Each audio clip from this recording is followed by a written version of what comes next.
Are you tired of disturbing your roommates or family members while watching TV? In this video, I'll show you how you can easily connect your headphones to any Element TV.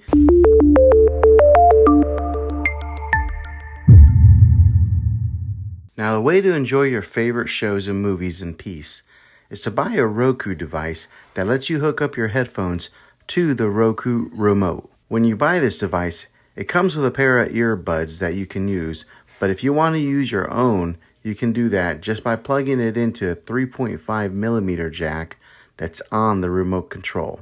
I'll put a link in the description down below of where you can get this specific Roku. After you purchase it, here are the steps to getting it set up and plugging in your headphones. This is the Roku Streaming Stick Plus. This is the 4K edition. It's got the HDR on here.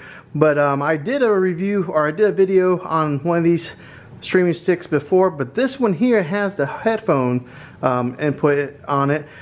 So that way, if you wanted to watch TV and just enjoy it to yourself, maybe you're in a room and somebody else didn't want to hear what you were watching, you can hook up headphones right into the remote control and just hear it to yourself, and doesn't bother anybody else. So that's kind of a nice little feature that they're offering on this particular Roku streaming stick. Roku does offer a bunch of varieties of different streaming devices, and if you do buy one, I do recommend get the one that has a 4K on it. You'll just be able to do some more features besides streaming of 4K content. You'll be able to get Apple AirPlay and all these other goodies. But yeah, let's go ahead and unbox this and show you guys what's inside the box.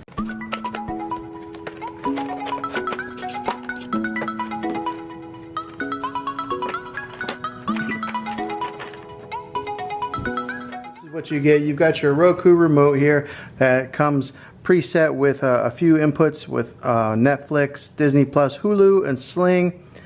And on the side here is where you would control the volume up and down, and it's got a mute button right there. Over here on this side, you'll see that it does have the headphone input. On the top here, you just peel this plastic piece off like that. And then on the bottom, it's got its Roku little label here that serves no purpose that I see besides just branding purposes. Slide the back off here. That's where you put it in your batteries. Also, it comes with your USB connection adapter here that plugs into this right here in case you're wanting to extend the room on your Roku, or to plug it into this right here. So what you would do is plug this portion here, or this cable here, into this Roku stick here, and then you'd plug this port into your HDMI input into your TV, whether it be HDMI 1, 2, 3, and then on the other end you would plug this cable into your power outlet. Now there's a couple different ways that you can hook up your Roku.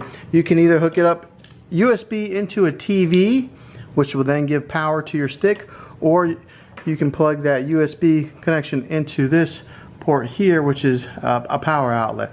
If you're able to, I recommend doing it this way. I know that you can do less cable management by plugging it into a TV, but every once in a while people run into issues with it not getting enough power going to the Roku stick if they're plugging that portion in to their TV. So if you're able to, plug it in with your power outlet. Alright, so let's we'll go ahead and get this all hooked up and put into our TV, and then show you guys how to get this Roku stick set up. Okay, well, the first thing that you want to do is take your Roku stick here and plug in the, it looks like a micro USB cable right into the side, just like that. Now we have the USB portion right here. Now what you could do is you could go ahead and plug this into an HDMI port, an empty HDMI port that you have on your television, and then plug the USB in into a slot that you have open on your TV, and that would be enough to give this thing power. Or if your TV does not have an empty USB port here, that's where you would utilize the extra cable here and AC adapter. What you would do is plug this guy here into there, and then the other end of this cable is where you would then plug in the USB portion like so, and then this thing would get power from plugging this into a wall outlet. So you have two different ways of getting power to your Roku stick. Now my TV does have the USB, so I'm going to go ahead and unhook this guy and plug this into the TV. Okay, on the back of your TV here, you should have some of these HDMI inputs. I'm going to put mine in HDMI 1, and then I'm going to put the other USB portion right in here and plug those two components in. Okay, once you have them plugged in, they'll look like that, and the stick then talks to the remote. So I like this setup here because it's real minimal, not a whole lot of cable management going on, no extra cords, hanging down past the TV and being visible. I like this setup here, but if your TV doesn't have that, plug it into the wall. Okay, once you turn on your TV and you go to the right HDMI input, this screen comes up here to get started. You select whatever language that you want it in. It starts to scan for your wireless networks, and then you just select your particular Wi-Fi. After you find your Wi-Fi, go ahead and enter in your Wi-Fi password. Once you enter in your Wi-Fi password, it'll start to look for your wireless connection.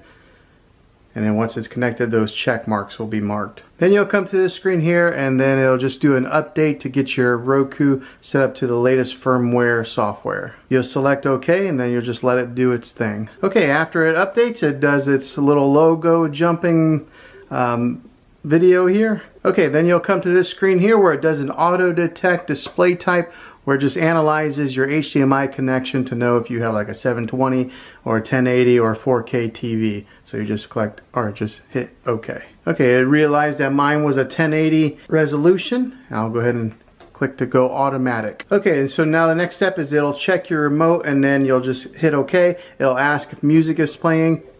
Music is playing on mine, so I'll say yes, music is playing. And then it detects that the music has stopped, and then you'll just hit OK on yes, that the music has stopped. And if that works, it'll say success, your remote is now set up and paired. Okay, then you'll get to this screen here where you have to activate your Roku player, where you enter in your email address. Now, some people may question, do I have to do this?